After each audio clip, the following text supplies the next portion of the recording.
අයිබෝවන් සුබ දවසක් වේවා දුවේ පුතේ ඔයගොල්ලෝ හැමෝටම SL Commerce Education YouTube channel එකත් එක්ක එකතු වෙලා උසස් පෙළ ගිණුම් කරන විෂය හදාරන දයාකර දුවේ පුතේ ඔබ වෙනුවෙන් ගෙනෙන වීඩියෝ පාඩම් මාලාවේ තවත් එක් පාඩම් කොටසකින් තමයි මේ විදිහට එක්කාසු වෙන්නේ. ඉතින් ඔබට මතකයි මයි දුවේ පුතේ අපි පහුගිය දවසේ හමු වෙද්දී සාකච්ඡා කළා ගිණුම්කරණයේ මූලිකාංග වල වත්කම් කියන්නේ මොනවද? වගකීම් කියන්නේ මොනවද? හිමිකම් කියන්නේ මොනවද කියලා. ඉතින් අද දවසේ මම ඔබත් එක්ක සාකච්ඡා කරන්න බලාපොරොත්තු වෙන්නේ ගිණුම්කරණයේ මූලිකාංග යටතේ අපි ඉගෙන ගන්න ආදායම් සහ වියදම් කියන්නේ මොනවද කියලා. ඉතින් මම මුලින්ම බලාපොරොත්තු වෙන්නේ ව්‍යාපාරික ආදායමක් අපි හඳුනගන්නේ කොහොමද කියලා ඔබත් එක්ක සාකච්ඡා කරන්න. ඉතින් දුවේ පුතේ SL Commerce Education YouTube channel එකත් එක්ක එකතු වෙන ඔබට මේ වීඩියෝ පාඩම් මාලාවල් හරහා ගෙනෙන මේ දැනුම එක්කාසු කරගෙන හොඳ සාමාර්ථයකට යන්න පුළුවන් වෙන්න කියලාත් 2021 අවුරුද්ද ඔයගොල්ලෝ හැමෝටම වාසනාවන්ත සුබ අලුත් අවුරුද්දක් වෙන්න කියලා ප්‍රාර්ථනා කරනවා. right. අපි පහුගිය දවසේ සාකච්ඡා කළේ ගිණුම් කරන මූලිකාංගවල ඔබට මතකයි මයි දුවේ පුතේ මුලින්ම සාකච්ඡා කළා අපි ව්‍යාපාරික වත්කමක් කියන්නේ මොකක්ද කියලා. එතෙන්දී ඔබට මතකයි අපි සාකච්ඡා කළා ව්‍යාපාරයක් සතු ආර්ථික සම්පත් එහෙම නැත්නම් ව්‍යාපාරය කටයුත්ත කරගෙන යන්න අවශ්‍ය ආර්ථික සම්පත් ටික අපි කිව්වා වත්කම් කියලා. ඊළඟට අපි උදාහරණ සාකච්ඡා කළාට මතකයි ඉඩම් ගොඩනැගිලි යන්ත්‍ර සූත්‍ර තොගය ණයගැතියෝ ඉදිරියට කරපු දේවල් කීර්ති නාමය ස්වාධිකාරය වෙළඳ ලකුණ ව්‍යාපාරයේ ලාච්චුවේ තියෙන අතිත්‍රි මුදල් ටික බැංකුවේ තියෙන සල්ලි ටික මේ සියලු දේවල් අපි හඳුනාගත්ත මොනවා කියලාද වත්කම් කියලා. ඊළඟට අපි සාකච්ඡා කළා පුතේ ව්‍යාපාරික වගකීමක් කියන්නේ මොකක්ද කියලා. ඔබට කෙටියෙන් මතක් කරගෙන යන්නේ පහුගිය දවස් අපිට මේකට එන්න. විස්තරාත්මකව ඔබට කලින් වීඩියෝත් එක්ක රැඳිලා එකතු වෙලා බලන්න පුළුවන්.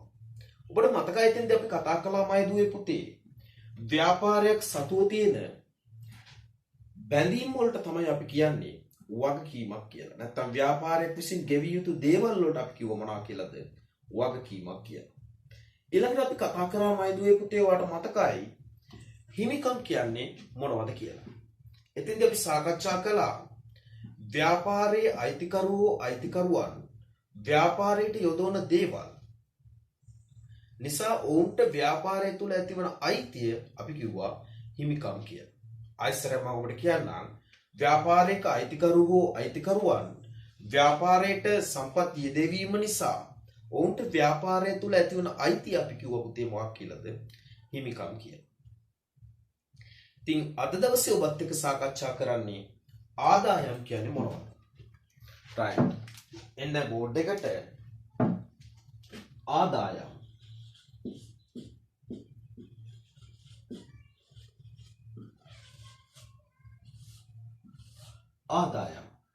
මොනවද පුතේ ආදායම් කියලා කියන්නේ? right. මම ඔබෙන් මෙන්න මේ විදිහේ ප්‍රශ්නයක් අහුවොත් බලන්න ඔබ ගාව තියෙන පිළිතුර මොකක්ද කියලා. මම ඔබෙන් අහනවා මාසයක් ඇතුළත ඔබේ නිවසට කොච්චර සල්ලි ටිකක් ගලාගෙන එනවද? ඔයාගේ නිවසට කොච්චර සල්ලි එනවද? ඔබේ නිවස අපි ගමු උදාහරණයක් විදිහට. ඔබේ නිවසට මාසෙක තුල එන සල්ලි ටික ඔයා හිතලා බලුවොත් චුට්ටක් මනසින් මෙනෙහි කරලා බලන්න මයි දුවේ පුතේ. ඔයගොල්ලන්ගේ නිවසට මාසයක් ඇතුළේ එන සල්ලි ටික පොඩ්ඩක් මෙනෙහි කරලා බලන්න. ඔබේ පියා යම් කිසි වෙලාවක විදිහට රැකියාවක නිරත වෙනවා ඇති. ඔබේ පියා රැකියාවක නිරත වෙනවා ඇති. අන්න ඔබේ පියා හම්බ කරන සල්ලි ටික එනවා ඔබේ නිවසට. ඔබේ මව සමහර විට රැකියාවක් කරනවා ඇති මයි දුවේ පුතේ. ඔබේ මව සමහර විට රැකියාවක් කරනවා ඇති. අන්න ඔබේ මව ගෙදරට අරගෙන එන සල්ලි ටික. ඔබට වැඩිමහල් සහෝදරයෙක් සහෝදරියක් ඉන්නවා නම් ඔබට වැඩිමහල් සහෝදරයෙක් ඉන්නවා නම් රැකියාවක නිරත වෙනවා ඇති. අන්න ගෙදරට එයා සල්ලි අරගෙන එනවා ඇති. ඔබේ වැඩිමහල් සහෝදරියක් ඉන්නවා නම් සමහර විට ඇය රැකියාවක නිරත වෙලා ඇති. ඇය ගෙදරට සල්ලි අරගෙන එනවා ඇති. අපි හිතුවොත් මේ ගේන සල්ලි ටික ඔක්කොම දාන්නේ ඔයාගේ ගෙදර අල්මාරියේ තියෙන ලාච්චුවට. මේ හැමෝම මේ හොයාගත්ත සල්ලි ටික ගෙනල්ලා දාන්නේ මයි දුවේ පුතේ ඔයාගේ ගෙදර අල්මාරියේ තියෙන ලාච්චුවට. ඔබේ මව, ඔබේ පියා, ඔබේ වැඩිමහල් සහෝදරයෙක් ඉන්නවනම්, ඔබේ සහෝදරියක් ඉන්නවනම් අපි උදාහරණයක් කතා කරන්නේ මයි දුවේ පුතේ. අන්න ඒගොල්ලෝ ගෙනහැල්ලා මාසෙක හෝ අවුරුද්දක ඒ සල්ලි ටික ඒගොල්ලෝ උපය ගන්න සල්ලි ටික ඔක්කොම ගෙනහැල්ලා අපි හිතනවා දානවා ගෙදර අල්මාරියේ ලාච්චුවට. අන්න අල්මාරියේ ලාච්චුවට සල්ලි ආවා. මෙන්න මේ මාසයක් ඇතුලේ ආපු සල්ලි ටික මම ඔබෙන් ඇහුවොත් මයි දුවේ පුතේ ඔයා හඳුනගන්නේ මේවා මොනව විදියටද? ඔගොල්ලෝ හැමෝම ගාව උත්තරයක් තියෙනවා. මොකක්ද? ඒ අපේ ගෙදර ආදායම. ඒ අපේ පවුලේ ආදායම. ඒ අපේ නිවසේ ආදායම. ඔගොල්ලෝ හැමෝම ගාව තියෙන උත්තරේ ඒක. හරි. ඔබට පැහැදිලි මයි දුවේ පුතේ. අන්න ඒ විදිහට ඔබේ නිවසට ඔබේ තාත්තා කරන රැකියාව නිසා, එහෙම නැත්නම් ඔබේ මව නිසා, ඔබේ වැඩිමහල් සහෝදරයා නිසා, ඔබේ වැඩිමහල් සහෝදරිය නිසා මේ විදිහට ඔබේ නිවසට ආපු මුදල් ටික ඔබ හඳුනාගත්තා මයි දුවේ පුතේ ඔබේ ගෙදර ආදායම විදිහට. ඔබ හඳුනාගත්තා ඔබේ ගෙදර ආදායම විදිහට. මේ වගේම තමයි මයි දුවේ පුතේ ආදායම විදිහට. ඔබ හඳුනාගත්තා ඔබේ නිවසේ ඔබේ ගෙදර ආදායම විදිහට. එහෙනම් මට ඔබට කියන්න ඕන උනේ මෙන්න මේ ආදායමක් කියලා කියන්නේ එහෙනම් ඔබට අලුත් වචනයක් නෙමෙයි. මේ ගිණුම්කරණය කියන විෂය ඒකකයේ තුල ඉගෙන ගන්න ගිණුම්කරණය කියන විෂයට ආවේනික විච්චි වචනයක් නෙමෙයි. මේක අපි නිතර දෙවේලේ භාවිතා කරන අපේ ජනවහරේ එන වචනයක්. ඒ නිසා ආදායම් ඉගෙන ගන්න එක තාම ලේසි කියලා මම වාට කියන්න හදන්නේ. ඉතින් ඔබේ නිවසට ඔබේ ගෙදරට යාපු මුදල් ආපු සල්ලි සේරම ඔබ ආදායම් විදිහට හඳුනාගත්තට පුතේ ව්‍යාපාරයකට අපි ගියොත් අපිට ව්‍යාපාරයට එන ඕම සල්ලි ටික ආදායම් විදිහට හඳුනා ගන්න බෑ. ආයිත් මම ඔබට කියන්නම් මොකක්ද ඔබේ ගෙදරට ආපු සල්ලි ටික ඔක්කොම ඔබ ඔබේ පවුලේ ඔබේ ගෙදර ආදායම් විදිහට හඳුනා ගත්තට මේ ව්‍යාපාරයකටත් එන ඔක්කොම සල්ලි ටික මය දුවේ පුතේ ආදායම් විදිහට හඳුනා ගන්න බෑ. බලමු අපි උදාහරණයකට ගිහිල්ලා එන්නකො බෝඩ් එකට. අපි හිතමු ව්‍යාපාරයක් තියෙනවා කියලා. මෙන්න මේ විදිහේ අපි හිතුවොත් මෙන්න මේ විදිහේ ව්‍යාපාරයක් තියෙනවා කියලා. ඒ කියලා ව්‍යාපාරයක් අපි නම් කරගමු මේ ව්‍යාපාරේ. ඒ කියලා ව්‍යාපාරයක් තියෙනවා කියලා. ඒතර මේ ව්‍යාපාරයට පුතේ මොනවද මුදල් ගලා එන්න පුළුවන් විදි? මොනවද මේ ව්‍යාපාරයට එන්න පුළුවන් මුදල් ගලා එන්නේ? උදාහරණයක් අපි කතා කළොත් ව්‍යාපාරයේ අයිතිකාරය ව්‍යාපාරයට සල්ලි දුන්නොත් ව්‍යාපාරයේ අයිතිකාරය ව්‍යාපාරයට සල්ලි දුන්නොත් ව්‍යාපාරයේ අයිතිකාරය ව්‍යාපාරයට සල්ලි දෙන්නේ නැද්ද? දෙනවා. ව්‍යාපාරේ පටන් ගන්න එහෙමනේ. අන්න සල්ලි එනවා. මොනවද මේ? ප්‍රාග්ධනය. මොනවා නිසාද මේ සල්ලි එන්නේ? ප්‍රාග්ධනය නිසා. ඊළඟට පාරිභෝගිකයට අත්පිට බහන්න මුදලට බහන්න විකුණනොත් අත්පිට බහන්න විකුණනොත් සල්ලි එනවද ව්‍යාපාරයට? ඔව් එනවා පුතේ. අන්න එහෙනම් අත්පිට බහන්න විකිණීම නිසා එන සල්ලි. අත්පිට විකුණු මම චූටියට ලියන්නේ අපි පස්සේ ගමු හරියි. අත්පිට විකුණුම් නිසා සල්ලි එනවා. අපි හිතුවොත් ව්‍යාපාරයේ ලාච්චුවේ තිබිච්ච සල්ලි ටිකක් බැංකුවේ ගිහිල්ලා ස්ථාවර තැන්පතුක දාලා තියනවා කියලා. අන්න හම්බ වෙනව මොනවද? පොලි ආදායමක්. බැංකුවක දාලා තියෙන බැංකුවෙන් හම්බ වෙනව මොකද්ද? පොලි ආදායමක්. අන්න පොලි ලැබීම. සල්ලි එනවද ලාච්චුවට? ඔව් ලාච්චුවට සල්ලි එනවා. right. තව වෙන මොනවාද පුතේ මේ විදිහේ ව්‍යාපාරයකට වෙන්න පුළුවන්? අපි හිතුවොත් ව්‍යාපාරයේ තියෙන මෝටර රථයක් විකුණනවා. අන්න ඒ විකිණීම නිසා සල්ලි එන්නේ නැද්ද? එනවා. අන්න වත්කම් විකිණීමෙන් සල්ලි එනවා. වත්කම් විකිණීම. ව්‍යාපාරේ මෝටර රථයක් විතරක් නෙමෙයි මොනවා හරි තියෙන වත්කම විකුණන සල්ලි එන්නේ නැතුමයි පුතේ එනවා. තාම මොනවද එහෙම වෙන්න පුළුවන්? අපි හිතුවොත් එහෙම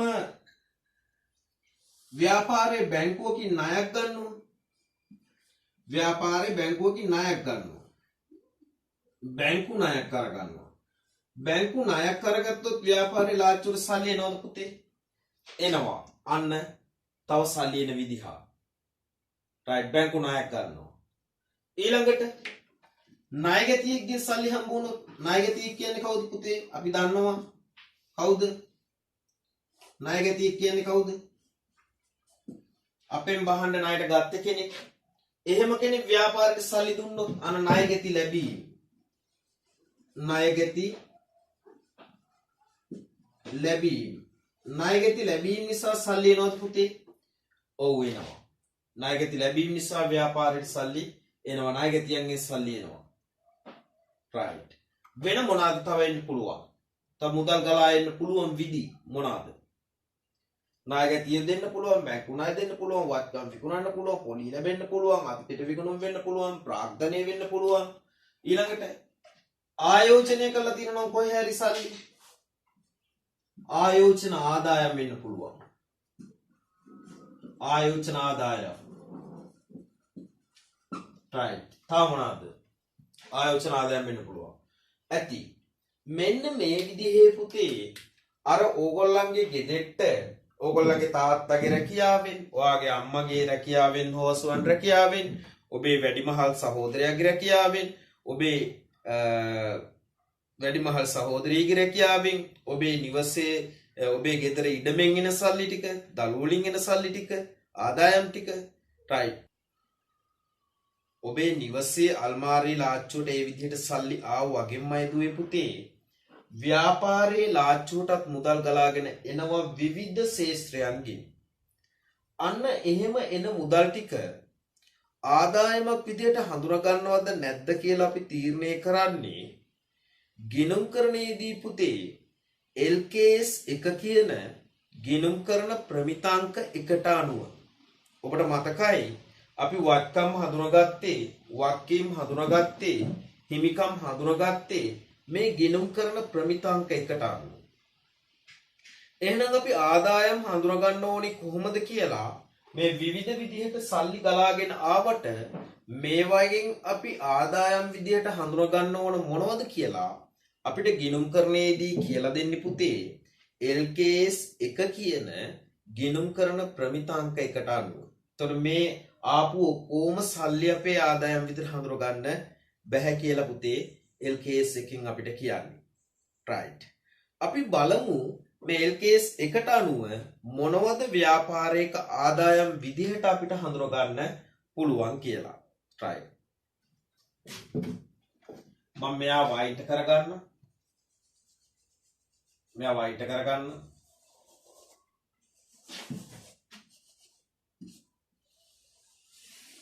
මම මෙයා වයිට් කරා.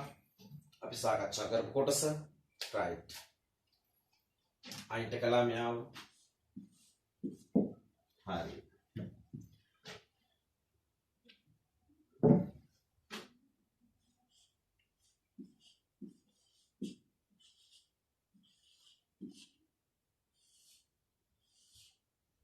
අපි බලමු පුතේ LKS 1ට අනුව ආදායමක් කියන්නේ මොකක්ද කියලා.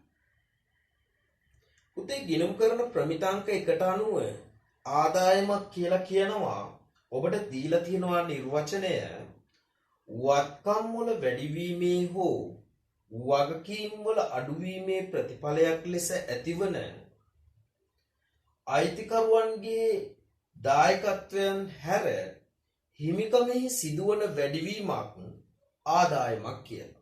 මොකක්ද කියන්නේ නිර්වචනය කරලා තියෙන කේස් එකෙන් වත්කම් වල වැඩිවීමේ ප්‍රතිඵලයක් විදිහට හරි වගකීම් වල අඩුවීමේ ප්‍රතිඵලයක් විදිහට හරි අයිතිකරුගේ දායකත්ව නැත්නම් අයිතිකරුවන්ගේ දායකත්වයෙන් තොරව හිමිකම් වල සිදුවන වැඩිවීමක් ආදායමක් වේ කියලා. මොකද්ද නිර්වචනයෙන් කියන්නේ? වත්කම් වල වැඩිවීමේ හෝ හිමිකම් වල අඩුවීමේ ප්‍රතිඵලයක් විදිහට ඇතිවන අයිතිකරුවන්ගේ දායකත්වයෙන් තොරව හිමිකම් වල සිදුවන වැඩිවීමක් අපි කියනවා මොකක් කියලාද? ආදායමක් කියලා. ඒතර LKS එකෙන් අපිට මේ විදිහට තමයි පුතේ නිර්වචනය කරලා දෙන්නේ. අපි බලමු මේ නිර්වචනයේ තුල ඉන්න කට්ටිය වෙන වෙනම අරගෙන ආදායමක ලක්ෂණ මොනවද කියලා. බලන්න ඔබ නිර්වචනයේ දීලා තිබ්බ ඔබ කියව ගත්තා. අපි බලමු මේ නිර්වචනයේ ඇතුලේ ඉන්න කට්ටිය එළියට අරගෙන ආදායමක ලක්ෂණ අනුව මොනවද ආදායම් විතර හඳුනා ගන්න පුළුවන් කියලා. පුතේ ගිණුම් කරන ප්‍රමිතාංක එකට අනුව ඔබ නිර්වචනය මගෙත් එක්ක ඉගෙන ගත්තා මොකද්ද?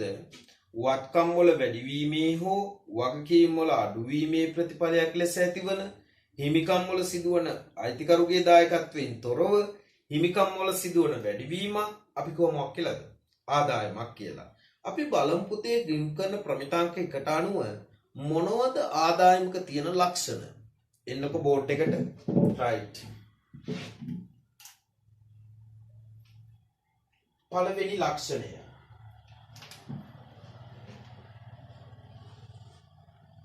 පුතේ මේක අයිතිකරුගේ දායකත්වයෙන් තොරව සිදුවන මුදල් ගලා ඒමක්. අයිතිකරුවන්ගේ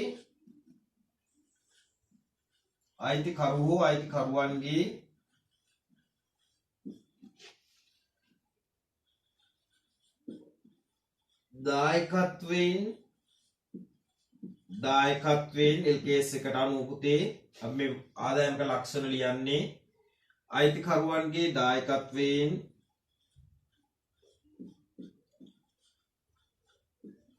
තොරව සිදුවන මුදල් ගලා ඒමක්. right මොනවද කියන්නේ? දායකත්වයක් නොවන මුදල් ගලා ඒමක්. එහෙම ලියුවම වල පැහැදිලි වෙයි. දායකත්වයක්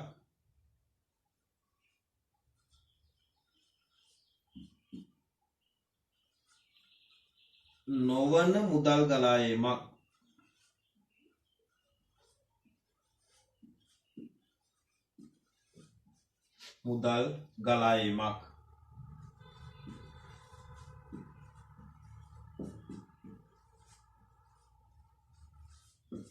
right. අපිට නිර්වචනය තුල කිව්වා පුතේ මොකක්ද? අයිතිකරුවන්ගේ දායකත්වයෙන් තොරව සිද්ධ වෙන්න ඕනේ කියලා. එහෙනම් මේ ව්‍යාපාරයට සිදුවන මුදල් ගලා ඒම ආදායමක් වෙන්න නම් ඒක අයිතිකරුවන්ගේ දායකත්වයක් නොවන මුදල් ගලා ඒමක් වෙන්න ඕන. අන්න ආදායම LKS එකට අනුව ආදායමක තියෙන ඕනේ ප්‍රධානම ලක්ෂණය මොකද්ද? අයිතිකරුවන් යොදවන සල්ලි නිසා නෙමෙයි මේක වෙන්න ඕන. හිමිකම් වැඩි වෙන්න ඕන. right. අයිතිකරයන් සල්ලි දීලා නෙමෙයි මොකක් වෙන්න ඕනද? හිමිකම් වෙනස් වෙන්න ඕනේ වැඩි වෙන්න ඕන. right. එහෙනම් ඔන්න අපිට ආදායමක් විදිහට ගන්න බෑ. එහෙනම් අයිතිකරුවන් දෙන ඒවා එහෙනම් ආදායමක් වෙන්න නම් ප්‍රමිතාංකයකට අනුව මොකක් වෙන්න ඕනද පුතේ? අයිතිකරුගේ දායකත්වයෙන් නොවන මුදල් ගලා ඒමක් වෙන්න ඕන. එහෙනම් මෙන්න මෙතන ඔයා මේ ප්‍රාග්ධනය කියලා ගත්ත එක මේක ආදායමක් වෙනවද එහෙනම්? නෑ මේක ආදායමක් වෙන්නේ නෑ. ඇයි? අයිතිකාරය ව්‍යාපාරයට දෙන ඒවා ආදායම් වෙනවද? ආදායමක් වෙන්නේ නැහැමයි දුවේ පුතේ. මම හිතනවා ඔය කාරණේ වාට පැහැදිලි ඇති කියලා. right. දෙවෙනි ලක්ෂණය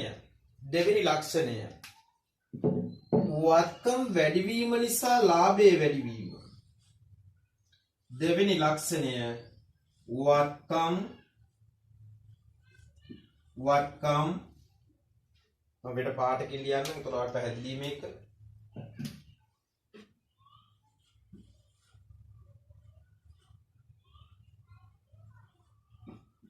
වත්කම් වැඩිවීම නිසා ලාභේ වැඩිවීම උන ආදායමක දෙවන ලක්ෂණය නිසා ලාභේ වැඩිවීම ලාභය අයිති කාටද පුතේ ව්‍යාපාරයක තියෙන ලාභය අයිති කාටද අල්ලපු කඩේ කෙනාටද නෑ ව්‍යාපාරයේ අයිතිකාරයටයි ලාභය අයිති එහෙනම් ලාභ ලබන්න අයිතිකාරයාගේ අයිතිය මොකක් වෙනවද ව්‍යාපාරයේ තියෙන අයිතිකාරයා අයිතියට මොකක් කියලාද අපි ගිණුම් කරන්නේ කිව්වේ හිමිකම්නේ එහෙනම් ලාභ ලබන්න අයිතිකරුගේ අයිතිය මොකක් වෙනවද පුතේ හිමිකම් මොකක් වෙනවද වැඩි වෙනවනේ රයිට් අන්න එහෙනම් අපේ නිර්වචනයේ අයිතිකරුගේ දායකත්වයෙන් තොරව මුදල් ගලායමක් සිද්ධ වුණොත් ඒක සිද්ධ වෙන්නේ වත්කම් වැඩිවීම නිසා නම් රයිට් එහෙනම් අයිතිකරුගේ හිමිකම් වැඩි වෙනවද ඔව් රයිට් එහෙනම් ඔන්න බලන්න දෙවෙනි ලක්ෂණය අපි ලියුවා මොකක්ද වත්කම් වැඩිවීම නිසා ලාභය වැඩිවීම මොකද්ද මේකේ අදහස වෙන්නේ පුතේ ව්‍යාපාරයට මුදල් ගලාගෙන ඇවිල්ලා ව්‍යාපාරයේ ලාභය වැඩි වෙනවා නම් අපි ඒක හඳුර ගන්නවා මොකක් විදිහටද ආදායමක් විදිහට අපි ඒක හඳුර ගන්නවා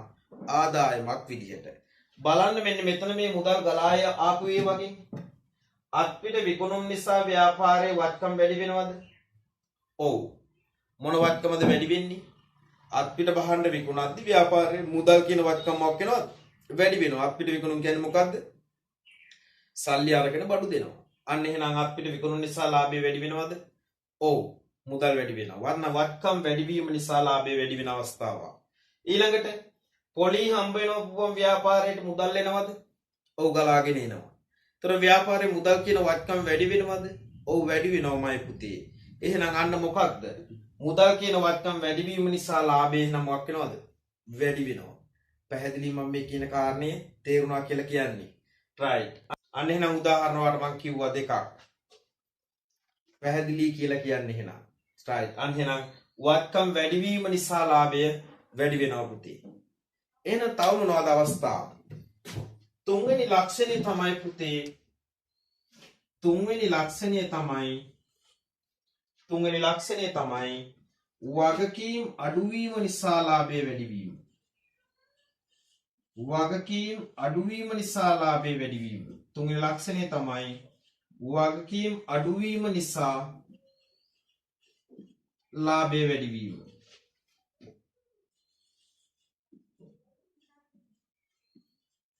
වගකීම් අඩුවීම නිසා ලාභය වැඩිවීම